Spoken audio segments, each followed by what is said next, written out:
Well, Ralph has just been released by a guest in the hotel, and now he is dangling out of a window on a vine. The next chapter, chapter 12, An Errand of Mercy. Owls, thought Ralph as he clung to the Virginia creeper and filled his lungs with the cool night air that was such a relief after the stuffy drinking glass. I've always wanted to climb down this vine and explore the ground floor, he reminded himself grimly, and now I have to. Ralph had never before been outdoors beneath the moon and the stars.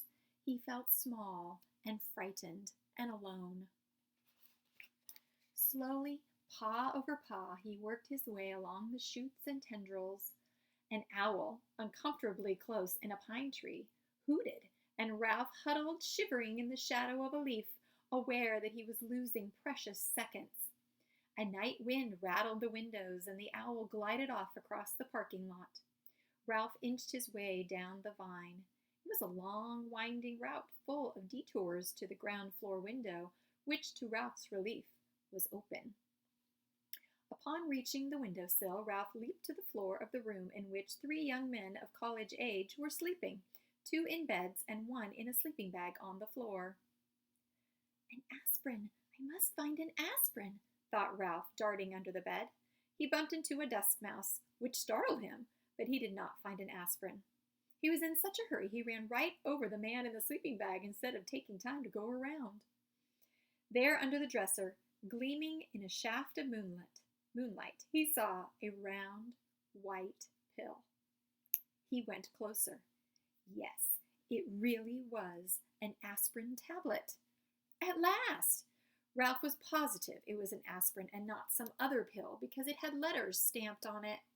Ralph could not read the letters, but he knew they stood for aspirin.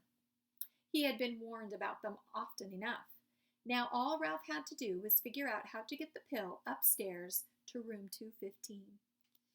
Telling himself that in spite of all that had happened that night, it could not be much past 1 o'clock in the morning. Ralph half pushed and half rolled the aspirin tablet around the man in the sleeping bag to the door. He shoved it under the door and with great difficulty squeezed himself under as well. The first floor carpet was thicker and of better quality than that of the second floor. Ralph worked his way with the aspirin down the hall to the lobby where the night clerk was asleep on the couch. The glassy eyes of deer heads mounted on the knotty pine walls seemed to stare at Ralph. So did the giant eye of the television set. And there he is. Slowly, he moved his precious load across the lobby to the stairs, and there he stopped. How could he manage to get that aspirin up those stairs? He picked it up and tried lifting it, even though he knew he could not reach the first step with it. The night clerk tossed on the couch and made a gobbly, snorty noise. Ralph dropped the aspirin in a panic and looked wildly about for a hiding place. With one terrified leap, he dived under the grandfather clock between the elevator and the stairs. It was immediately plain from the dust that no one had ever cleaned under the clock. Ah, ah, Ralph struggled to control a sneeze. Above him, the works of the clock began to make grinding noises.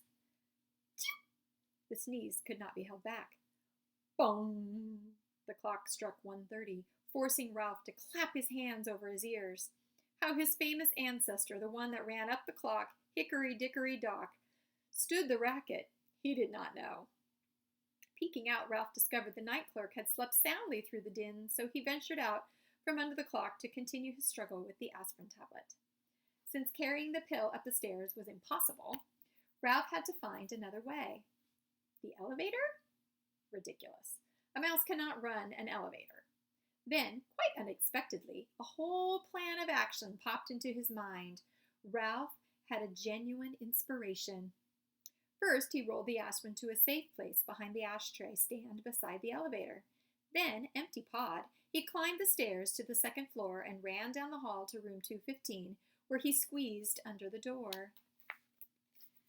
There he is under the clock.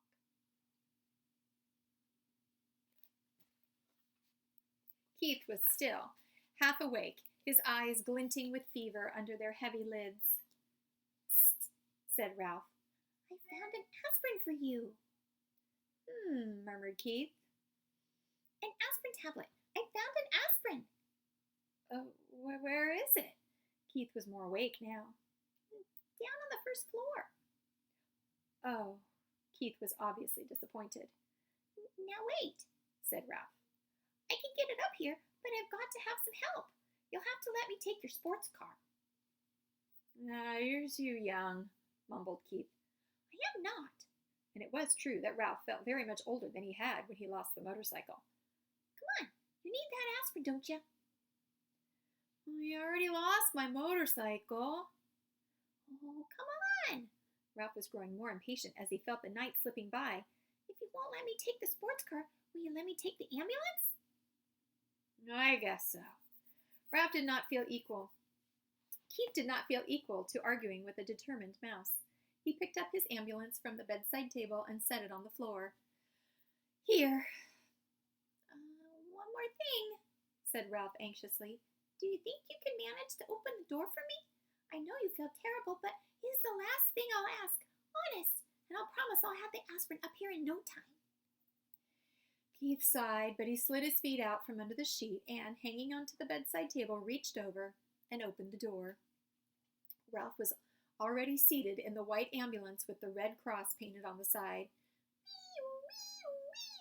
He took the corner into the hall on two wheels and sped down the bare floor between the wall and the carpet until he came to room 211. Here he slowed down and then went good and loud. This carried him, as he had planned, to the elevator. It was a crucial moment. Now he would have to find out if his plan was going to work. There he goes. The little dog in room 211 began to whimper and then to bark, just as Ralph had planned. In a moment, the door opened and the man stumbled out with the little terrier in his arms.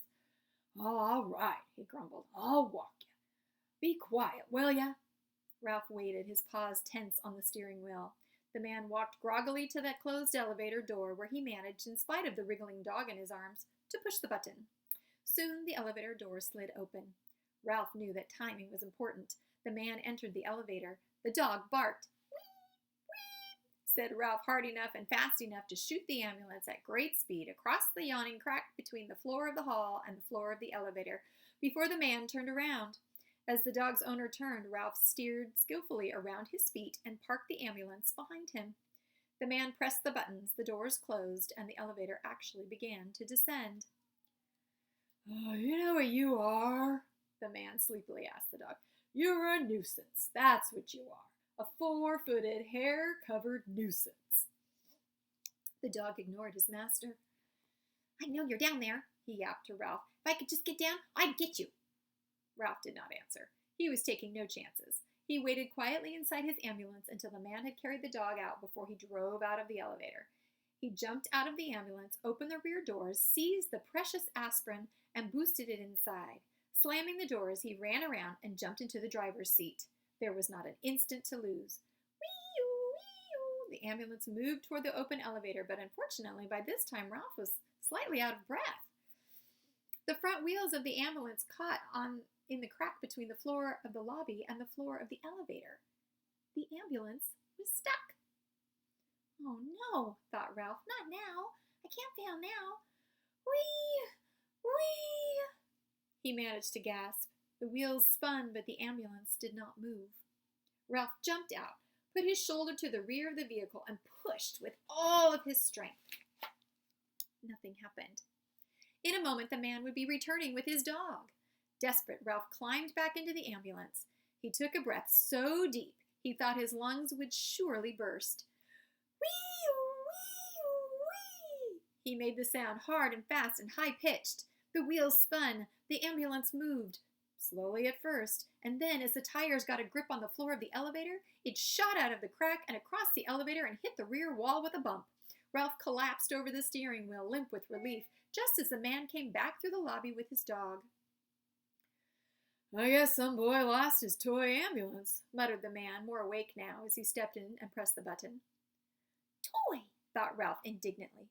This ambulance is carrying medical supplies for the sick. Boy, my foot, yapped the terrier. "It's that dastardly mouse. Let me down. I'll get at him. I'll get him." Ralph did not try to answer. He was saving all his breath now to get the ambulance across that crack once more. The man slapped the dog lightly on the nose and said, "Be quiet.